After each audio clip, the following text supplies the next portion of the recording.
140, 140, 140 for the takeover, Teofimo Lopez, 140. Champion from Newark, New Jersey, 23 fights, 23 victories, Shakur Stevenson.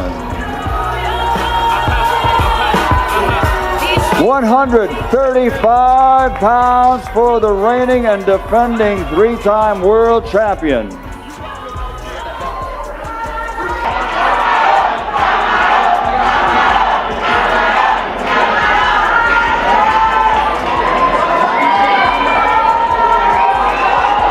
What did you say?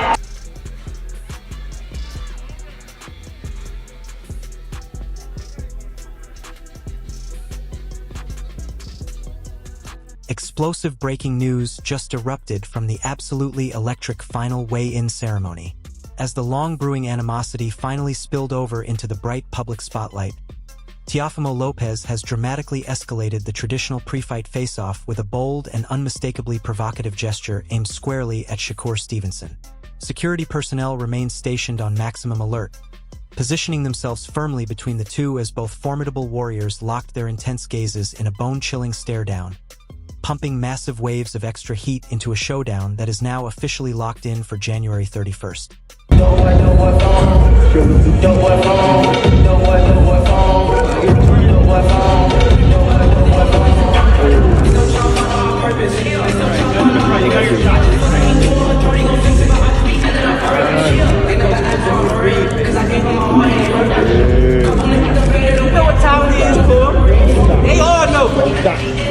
know what time it is, cool. Don't stop. Easy work, don't stop. Easy work, cool.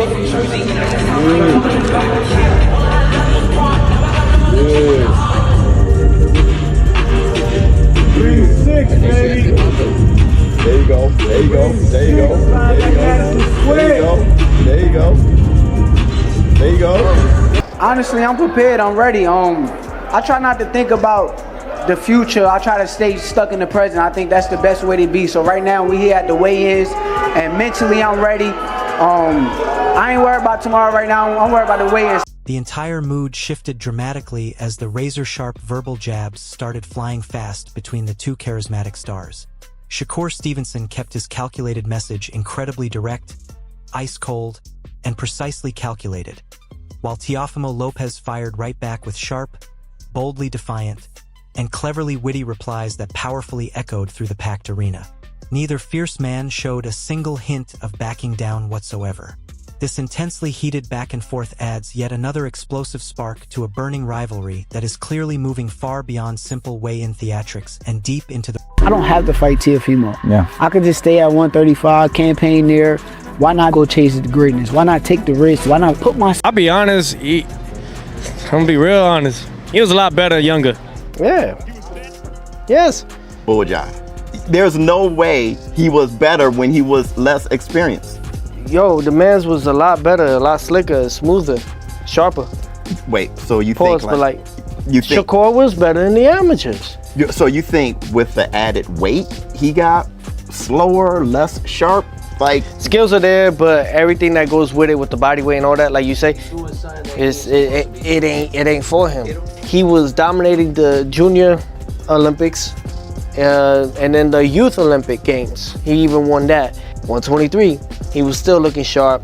Then 26, 30, 35. I just think the muscle mass, his body he can't carry it. He can't carry it with a fighter like myself. And I'm going to exploit that come the realm of genuine psychological warfare. You can literally feel the raw disdain between them, making it abundantly obvious that when the opening bell rings, there will be absolutely no room for pleasantries, only the relentless pursuit of total dominance. 3. The legendary Terence Crawford suddenly jumped into the lively conversation with a wide, knowing smile, seemingly brushing off the heavy tension while clearly stirring the pot enthusiastically for the cameras. His comments might have come across as playful and lighthearted on the surface. What you told me? What I tell you? What you doing it for? Oh, promotion, baby. Alright. So I ain't gotta fuck him. I ain't gotta fuck him up. But we should spar. I ain't gotta fuck him up. We should spar. Come on, I wanna spar with you though. Alright, how about that? We clap it up? Alright, bet. We out there. But there was a very real intent behind them as he encouraged Teofimo Lopez and openly entertained the fascinating idea of a future sparring session. It serves as a loud reminder that this rivalry is being closely monitored by the most elite fighters in the world, adding significant outside voices and massive extra pressure to an already supercharged situation that feels ready to explode at any moment. Shakur Stevenson painted a strikingly vivid picture of the chaotic backstage atmosphere, describing exactly how the energy shifted from professional calm to something much more performative. I'm already 3-weight. 3-weight? I'm gonna be 4-weight. Okay. Nah, you know what's crazy though? When we was in the back, it was like he took his shirt off, then he kind of like started doing push-ups. Pumped it up. Then he started doing little dips on the couch. But it was interesting because I'm like, should I go try him and like go see who could do more push-ups? Let's go see. But I'm like, I'm gonna just leave it alone. But I think he was trying to like put some intense. He noted that the spontaneous push-ups, the aggressive flexing, and the loud displays of raw strength all signal desperate psychological posturing rather than pure athletic focus.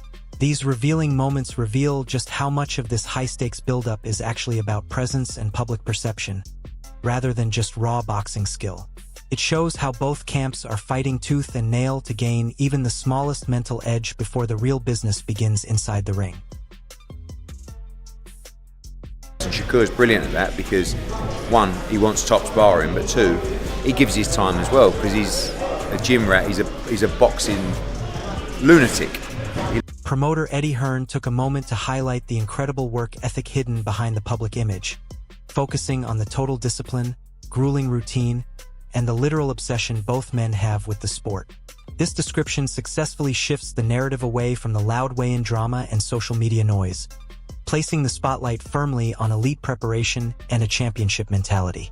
It frames this fight as something much more significant than mere hype, showing how the training culture, daily habits, and high boxing IQ play a massive role in shaping the final outcome long before the fighters ever actually face each other under the lights. Because the way he beats you is fitness. He starts off slowly and going in, and he gets harder and harder and harder. By the time it's round 6, you think you're around 10, but you're only around 6. You know, so you have to be fit, and he keeps. Derek Chisora broke down the true, grueling challenge that Shakur Stevenson poses once he steps inside the ring. According to him, the fight will not be decided by early explosive bursts, but by superior endurance and a relentless, suffocating pressure that gradually wears an opponent down to their very core. Stevenson's elite fitness level allows him to perfectly control the pacing, chip away at Teofimo Lopez's resolve, and exploit any tiny lapses in defensive concentration. This makes the upcoming bout a high-level mental and physical chess match where Lopez's strategy must account for Stevenson's conditioning and tactical patience. Otherwise, he risks fading badly in the later rounds. He's funny, he's got character, but he's a great fighter. He's very athletic. He comes from awkward angles, and I do like his style, but I study boxing, I watch boxing, and I do like Shakur's style. The way he breaks his opponents down, he slows it down to his pace, he's got good distance. If you gotta pick someone, I'm going Shakur, but it's Rising star Ben Whitaker points out that while Teofimo Lopez possesses undeniable natural talent and dangerous unpredictability, Shakur Stevenson's masterclass ability to dictate the pace and manage distance could potentially dominate the entire fight. This matchup isn't just about finding a home for brute power. It is about superior strategy and perfect timing. Lopez will undoubtedly need to adjust his approach constantly to avoid being completely outboxed and frustrated by Shakur's movement. The upcoming rounds will test whether Lopez can actually impose his wild style against Stevenson's precise and robotic control, making every single exchange crucial to determining who truly holds the upper hand. Shakur's a great talent, and Teofimo looked great in his last fight. Of course, he didn't have Shakur in front of him, but I think that for Shakur, he has to keep the fight at his distance. if he does that, I think it's a win for him.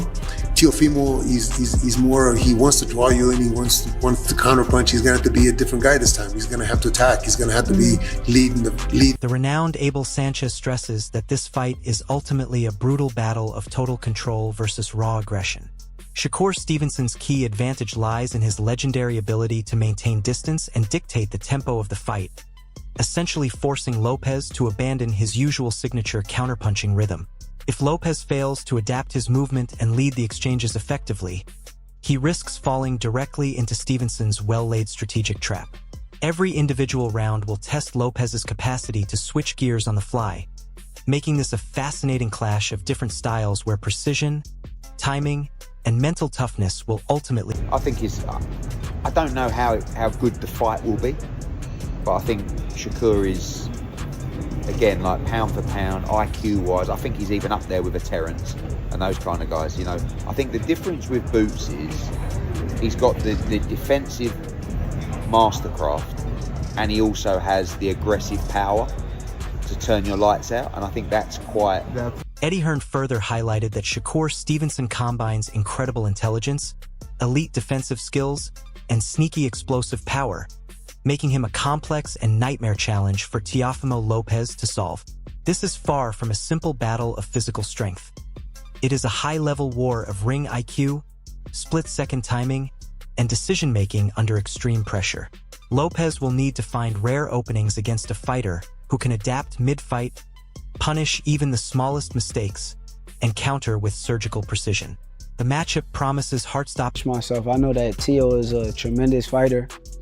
I know he's on an extremely high level, and I feel like, well, I know that I can beat him, but I know that this should be a tough session. Shakur Stevenson is openly acknowledging Teofimo Lopez's massive talent, framing this fight as a genuine litmus test of skill and professional preparation.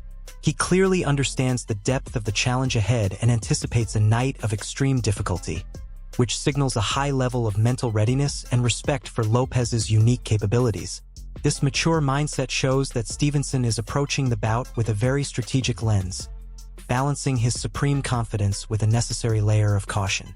He is fully aware that every round will be a hard-fought contest, and that his adaptability is that if you look for the knockout, you won't get it. You know, I think really it's just all about setting the good pace early in the beginning rounds and then going from there, setting that tone. I think that I don't see him going those 12 rounds. This is his first time moving. But I do feel it's maybe what the sport doesn't need, and yet many people are saying, no, it's great, you watch it. Everybody wants to go. You don't know what's going to happen because it's different on that day than any other day. It just sort of scripts go out the window. I don't think he's world class. He's not really my cup of tea. I mean, I don't look at boxing probably the way you do, or most sort of fans do.